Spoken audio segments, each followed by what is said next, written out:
Saat ini, Amerika dan Tiongkok punya masalah dalam negeri yang rumit, dan keduanya punya masalah luar negeri yang meruncing juga rumit. Kita tahu banyak yang tidak peduli dengan berita luar negeri, termasuk pemerintahnya. Lemah sekali strategi luar negerinya saat ini, dan tidak ada tindakan antisipatif atas apapun. Tapi New Mind tetap fokus di semua sendi bernegara, termasuk kebijakan luar negeri.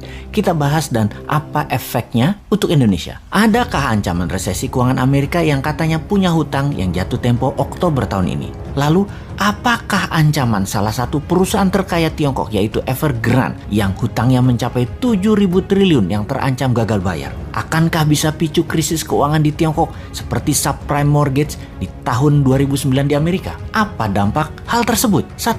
Melemahnya ekonomi Amerika dan Tiongkok kah? 2. Menurunkan kebutuhan komoditas impor seperti baja, nikel, besi, batubara, dan lain sebagainya? 3. Agenda investasi kedua negara tersebut untuk Indonesia bisa tertunda atau dibatalkan. 4. Menurunnya harga komoditas akan menekan harga ekspor Indonesia. 5. Sentimen negatif terhadap pasar modal. Mungkinkah? Jadi bagaimana kita melihat hal itu semua? Kita urai jawabannya satu persatu. Evergrande tidak akan sistemik, tidak akan seperti subprime, pasti akan dibantu pemerintah Tiongkok, tapi juga dijadikan sebagai collateral damage at the same time. Tesis common prosperity atau sosialisme garis keras akan berlanjut dengan beberapa penyesuaian atas beberapa tesis yang tidak nyambung dengan tujuan jangka panjang Tiongkok. Salah satunya kripto yang sudah mulai dilarang di Tiongkok selain mengambil sebagian kekayaan orang kaya di Tiongkok. Capital flight sudah dan akan terus terjadi dari Tiongkok dan Hong Kong. Beneficiary-nya atau yang diuntungkan justru Singapura dan Malaysia. Ini yang di Asia Tenggara, bukan Indonesia. Di Singapura sudah sulit saat ini untuk cari Rolls Royce dan properti lux karena sudah diborong oleh orang Tiongkok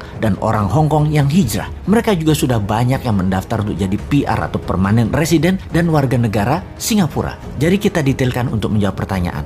Nomor 1, Tiongkok akan mengalami koreksi ekonominya karena konsumsi domestik Tiongkok akan melemah. Sementara Amerika tidak akan melemah karena konsumsi domestik di Amerika masih robust. Bahkan Bank Sentral sudah mengisyaratkan akan melakukan tapering atau pengurangan QE karena ada kecenderungan untuk inflasi. Sebentar, sahabat perlu dijelaskan apa itu robust dan apa itu tapering. Kayaknya nggak usah ya, pasti sudah paham. Kalau buzzer pasti nggak paham. Buzzer mah diemin aja. Nomor 2, komoditas baru akan turun setelah 6 bulan karena lag effect di Tiongkok. Nah, pasti nanya lagi nih, lag effect itu apa? Sahabat, memang jarang masyarakat umum memahami istilah keuangan karena bernegaranya dibuat oleh para pejabatnya hanya fokus di politik. Kasian rakyat ini jadi bego urusan ekonomi, taunya paling pol dagang doang karena perilaku bernegara pejabatnya. Tapi tenang, rakyat tidak paham tidak apa-apa, tapi pejabat yang berkuasa ternyata juga tidak paham seperti kali ini. Itu memalukan. Jadi apa itu lag effect? Oke, saya terjemahkan pelajaran kampus aja artinya.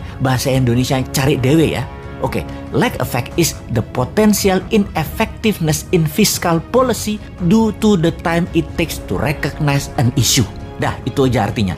Cari sendiri ya artinya. Kita lanjut. Nomor 3, capital flight dari Tiongkok nggak akan ke Indonesia. Amerika dan Tiongkok telah melakukan QE masing-masing sebesar 5 triliun dolar. Amerika 4 triliun, Tiongkok 1 triliun dalam 20 bulan terakhir. Tapi nggak akan ada imbasnya ke Indonesia secara berarti. Pasti pada nanya lagi, QE itu apa? Wes, kali ini Bosman jadi orang belagu dah, sok berilmu. Niatnya cuma satu sih, nantang manusia yang katanya terbaik bidang ekonomi.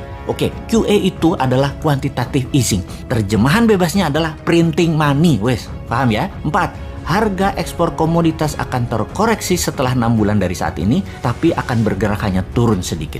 5, pasar modal akan terkoreksi sedikit tapi akan terbang kembali.